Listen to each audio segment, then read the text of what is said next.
Ladies and gentlemen, make some noise all the way from Ireland, Gav Noble! So look, listen, I started my journey with Paul Gough probably about 3.5, 4 years ago. I was working full-time for the military, as a civilian, working for the military, and doing my own private thing on the side in my spare time. Trying to, I suppose, grow it, and I was getting stuck, trying to get clients. And in private practice where I'm from, we're competing against a free health service, just like Paul's clinics do back in Hartlepool. So we compete against a free health service. So my problem was trying to find patients. So I did my usual thing into Google, physio marketing, and I think probably top of the list was Paul Gough pops up a video. I went, all right, this stuff looks good. And then as usual, then there's contact details, ping to email, and probably within about 2 days, I was on a phone call with Paul. So I'm going to say I didn't go through the years of listening to his podcasts and everything. And I suppose within that first phone call with Paul, I was already onto Accelerator and doing that Accelerator course to get my clients. And so from there, it just progressed. Then I stayed on and did the Business Growth School and went to my first UK mastermind with probably about 5 other people in Paul's clinic. And, so that today has grown to even more. I don't know how many Paul has coming to our next mastermind, which is in a week and a bit's time. So we're off to that. So I started to get more patients in my practice from doing Accelerator and trying to understand that. It was still tough because I was still in my full-time job. I eventually went part-time in my job and then part-time into my private practice. And I kept going to mastermind after mastermind with Paul, and I could just see Paul's face.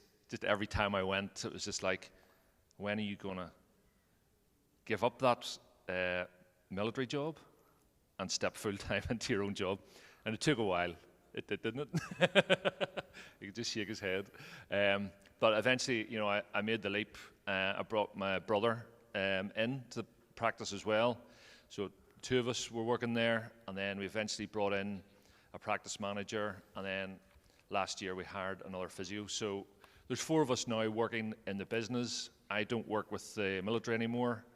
And look, it's been an exciting sort of process. I've loved coming I was in the mastermind in Orlando here last year.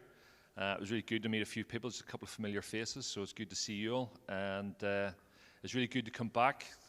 As Simon said, I did send my practice manager over last year for a fleeting visit to this course, and he enjoyed it. Just didn't get to see around Vegas too much. So I have to not make that mistake again. But from him doing that has really, really progressed our business and our thinking on what we do as a business, and it's been really good for him to help train us a little bit better on what we do. And all I say is it just shows in our profit margins and the money that we bring into our clinic. So it's a really good process. Plus we also get to come out here now on holiday. Well, sort of. Do cool, fun things as well, like axe throwing. It's a bit different. So that's really my story, and it's good. It's good fun, and keep up all the hard work, everybody. Just keep listening to what the guys are teaching and saying to you, and because it's all really, really good advice. So that's me. Thank you very much for listening, and I feel now like we should have fog and laser lights and all the rest, because it's now time to welcome the one and only Mr. Paul Gough onto the stage. All right? Thank you. Thank you. So, Gav, thank you for the introduction. And it's true with Gav, we we spent months, years really, almost over a year, trying to get him to make that leap and make that decision. I wouldn't say that it was a bad situation that he was in, but many people find themselves in that situation where you know you need to make a decision, but you just can't do it.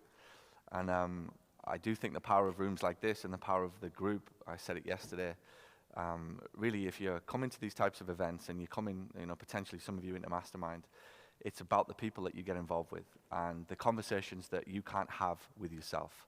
You cannot do this alone. It took me over a year to kick that guy's ass to make the decision that ultimately has changed his life and put him into running a business that he thoroughly enjoys going to every single day, gets to employ the people that he wants to work with, sets the environment that he wants to work in, which is what I told you yesterday is my biggest thrill in business, is you get to decide. You get to decide the culture. You get to decide who you work with. If the culture's shit, it's your fault. If the culture's great, some of it's your fault and some of it's your staff's fault. It's an equal, it's an equal relationship if things are good. But if things are bad, it's 100% your fault. So Gav and Josh and many in the room, I could bring up people every session and they'll tell you their stories. It doesn't come overnight. A lot of this stuff happens. Much like anything good in your life, I believe it's 10, 20, 15, 10, 20, 30 minutes every day, consistently executed, that ultimately makes the difference. And if you understand what that means, a lot of people might come to this type of event and think, great, that's it, I'm done. I attended a conference, life's going to be good for me from now on because I attended a conference. But that would be the equivalent of saying I went to the gym for 8 hours. I work out, I worked really hard on my fitness and my body. I did 8 hours a year ago. Sound familiar?